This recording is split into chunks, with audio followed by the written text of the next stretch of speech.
चलिए आज चलते हैं दक्षिण कोरिया के बुसान शहर। एक ऐसी जगह जहां एक भयानक हादसे ने जन्म दिया एक खौफनाक शहरी किंवदंती को। ये कहानी है गुपो की, एक शहर जिस पर आज भी एक त्रासदी का साया मंडराता है। स्क्रीन पर ये जो नंबर है 78, ये सिर्फ एक आंकड़ा नहीं है। ये वो इंसानी कीमत है जो दक्षिण कोरिया के इतिहास के सबसे बुरे ट्रेन हादसे में चुकाई गई थी। इसे ही गुपो त्रासदी के नाम से जाना जाता है। सोचिए, 78 जाने बस एक पल में खत्म हो गईं। तो चलिए उस शाम में वापस चलते हैं। तारीख थी 28 मार्च 1993। बाहर बारिश हो रही थी और ग्योंगबू लाइन पर गुपो स्टेशन के पास एक ट्रेन अपने सबसे भयानक सफर पर थी। उसे नहीं पता था कि आगे क्या होने वाला है। सब कुछ सिर्फ 12 मिनट में हो गया, सोचकर भी अजीब लगता है ना।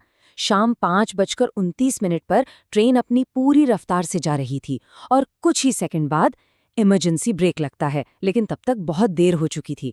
ट्रेन के डिब्बे ऐसे मुड़ गए जैसे किसी ने कागज की तरह मसल दिया हो। जब रेस्क्यू टीम वहां पहुंची तो उन्होंने जो मंजर देखा वो किसी के भी होश उड़ाने के लिए काफी था। उससे भुला पाना नामुमकिन था।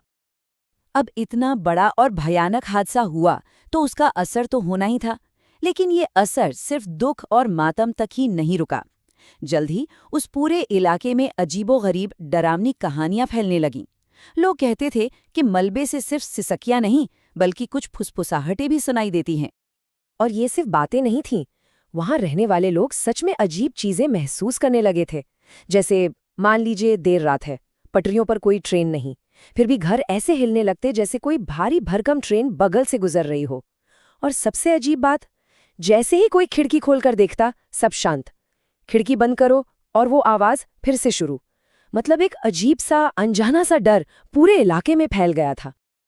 ये सब तो हो ही रहा था, लेकिन इन सब के बीच एक कहानी ऐसी थी जो सबसे ज्यादा मशहूर और सबसे ज्यादा डरावनी थी।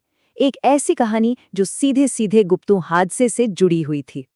खासकर बारिश की रातों में लोगों को पटरियों पर एक औरत दिखाई देने लगी, अकेली, बिना छाते के बारिश में भीगती हुई।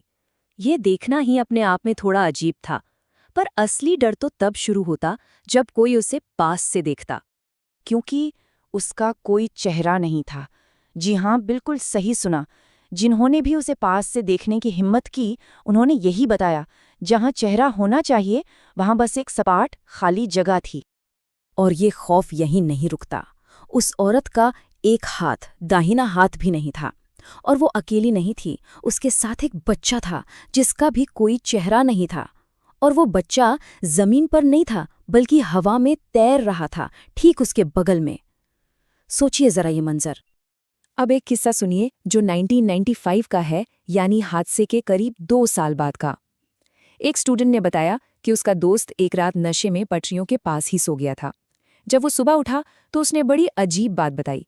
उसने कहा, यार रात में किसी ने मुझे गले लगाया था और मुझे बहुत बहुत गर्मी और सुकून महसूस हुआ। लेकिन कहानी का अंत यहाँ नहीं होता। 1 महीने के अंदर ही वो दोस्त फिर से उसी जगह सो गया, पर इस बार वो सुकून वाला एहसास नहीं था। इस बार उसके कानों में एक डरावनी फुसफुसाहट गूंजी। एक औरत की आवाज कह रही थी, तुम मेरे बेटे नहीं हो, तुम मेरे बेटे नहीं हो। और इसके बाद एक ऐसी चीख सुनाई दी जिसने उसके होश उड़ा दिए। ऐसा लगा जैसे कोई रूह अपने खोए हुए बच्चे को आज भी ढूंढ रही हो। पर जानते हैं, इस पूरी कहानी का सबसे डरावना हिस्सा ये भूत प्रेत नहीं है। नहीं, असली खौफ तो उस सच में है कि गुपो त्रासदी असल में कोई हादसा था ही नहीं। ये एक ऐसी गलती थी जिसे कभी माफ नहीं किया जा सकता। हुआ ये कि सैमसंग की एक कंस्ट्रक्शन कंपनी सैमसंग C&T वहां पास में एक पावर लाइन का प्रोजेक्ट कर रही थी।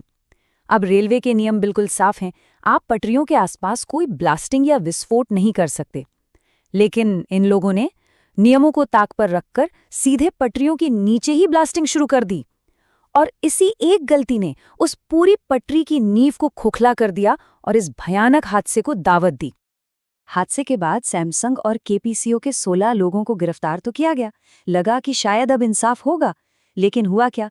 सुप्रीम कोर्ट ने कंपनी के CEO समेत 6 बड़े अधिकारियों को ये कहकर बरी कर दिया कि उनकी कोई सीधी जिम्मेदारी नहीं थी। मतलब 78 लोगों की मौत और जिम्मेदारी किसी की नहीं।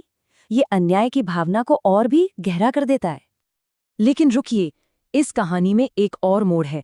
एक ऐसा मोड़ जो हमें इतिहास और पुरानी मान्यताओं की तरफ ले जाता है।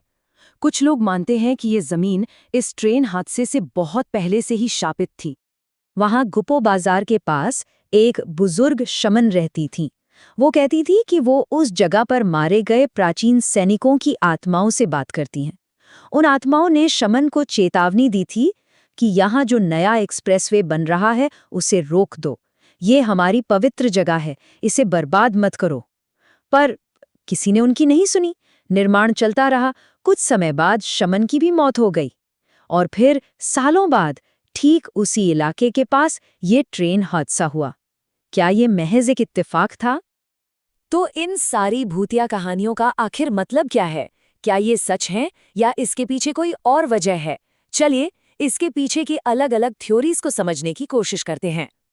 देखिए, मोटे तौर पर 3 बातें कही जाती हैं। पहली कि ये वाकई उन बेचैन आत्माओं की कहानी है जो हादसे में मारे गए और जिन्हें कभी शांति नहीं मिली।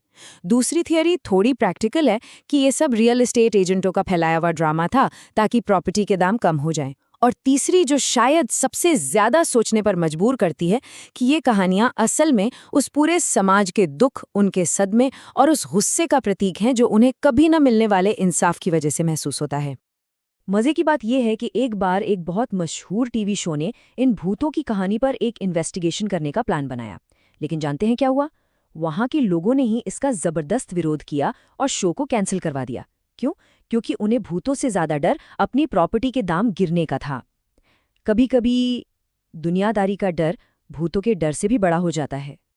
तो आखिर में बस एक ही सवाल बचता है, ज्यादा डरावना क्या है? एक बिना चेहरे वाला भूत या फिर एक ऐसा अन्याय जिसकी कोई जवाबदेही ही ना हो? गुपो की ये कहानी हमें इसी सवाल के साथ छोड़ जाती है, जिसका जवाब शायद हम सबको अपने अंदर खोजना होगा।